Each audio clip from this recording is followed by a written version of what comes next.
Hi everyone, hope you're doing well from wherever you're watching this channel, depending on your time zone.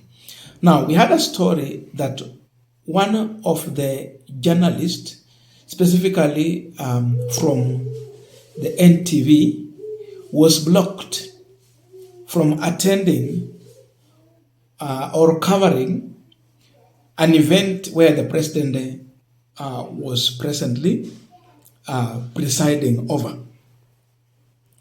So he was locked out actually. The other media houses were allowed, but only KTN journalists blocked. Before we digest that, yesterday we heard from one of the close allies of President William Ruto addressing the honor of Standard. He talked about the issue of not paying staff. And he's not speaking so because he wants to defend the staff from the Standard. But there is something I was talking about, that the honor of Standard has been using the media house to fight them.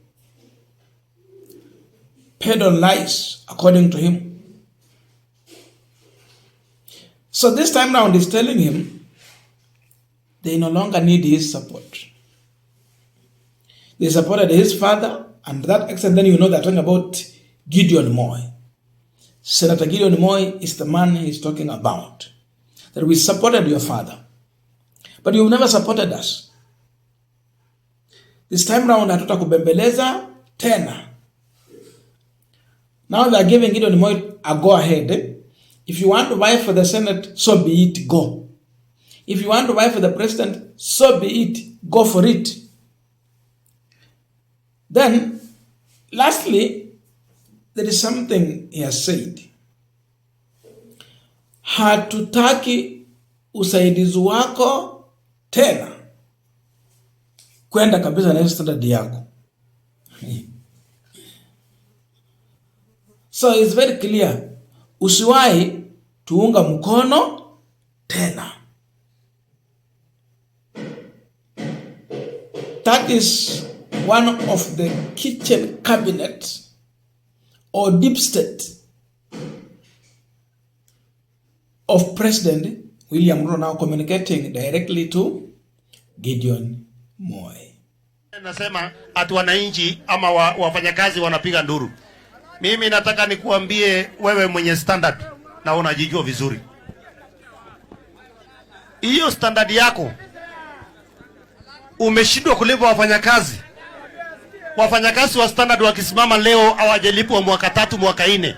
Na wewe unatangatanga ukituongelesha hapa ati sijui nani hajafanya nini. Nataka nikuambie wewe chama na Standard, atukubembelezi tena.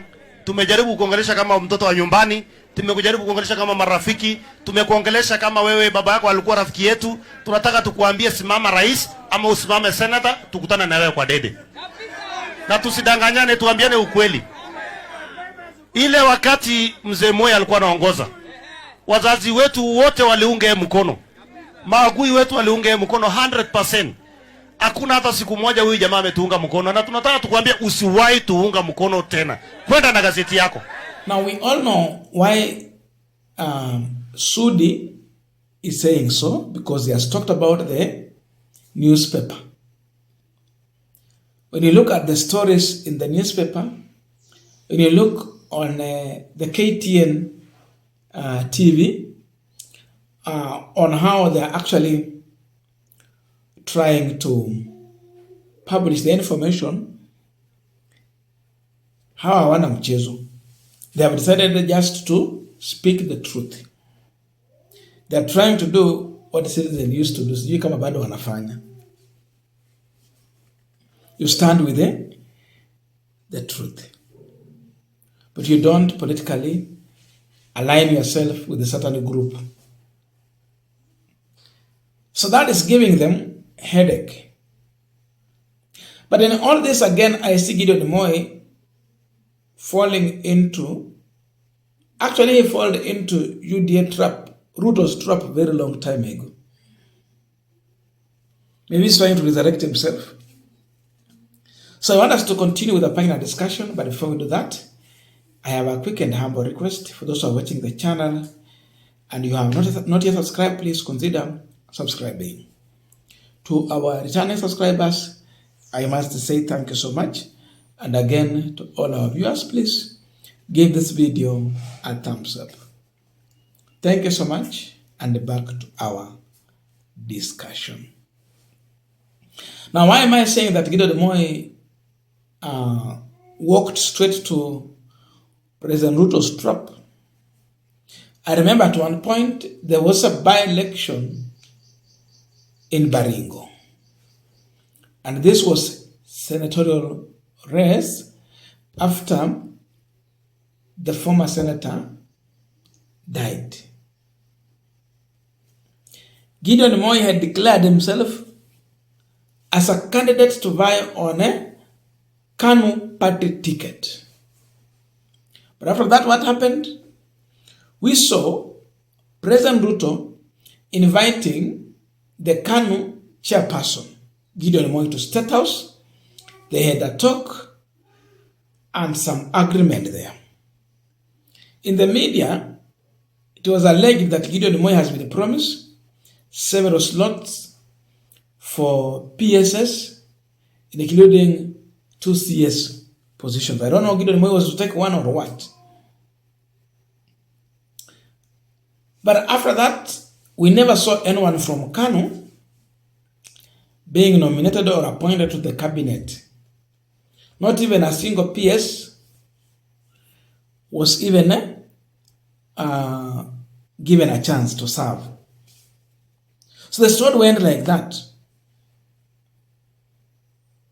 We are here. So could it be that Gideon Moi came to realize that Ruto duped him, just with an aim to make him not to vie, but not really interested in working with the Gideon Moi? Definitely, I can tell you, having looked at Oscar Sudi's statement, it tells you that President Ruto was not really interested in working with Gideon Moi. He only wanted to use him to achieve what he wanted through lies, through fake promises and fake friendship.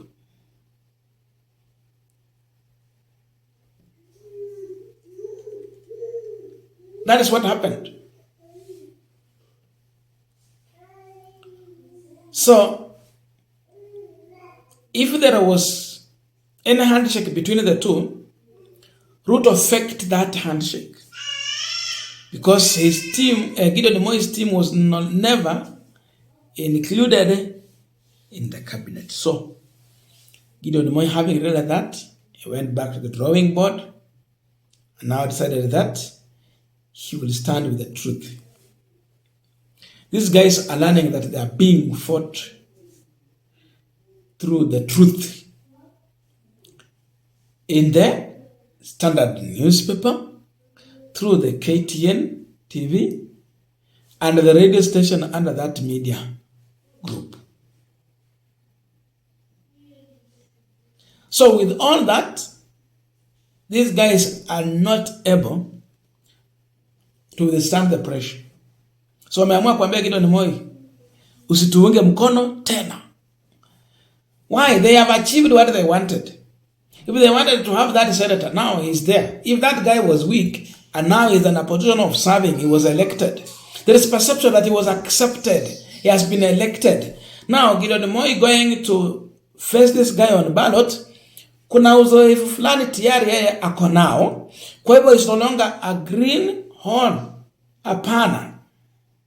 But before, it was clear that Gideon Moi would have beat that guy in a by-election. Because again, it came at a time when UDA was being rejected all over, from Eldoret to Kisumu, to Western, to Nairobi, to Coast, to Lower Eastern, everywhere. Sasa because they achieved what they want, now they are now coming publicly to dare Gideon Moi to face them. That is politics. I don't know your views, but please let us know in the comment section to continue with our discussion. Thank you so much and see you in our next video.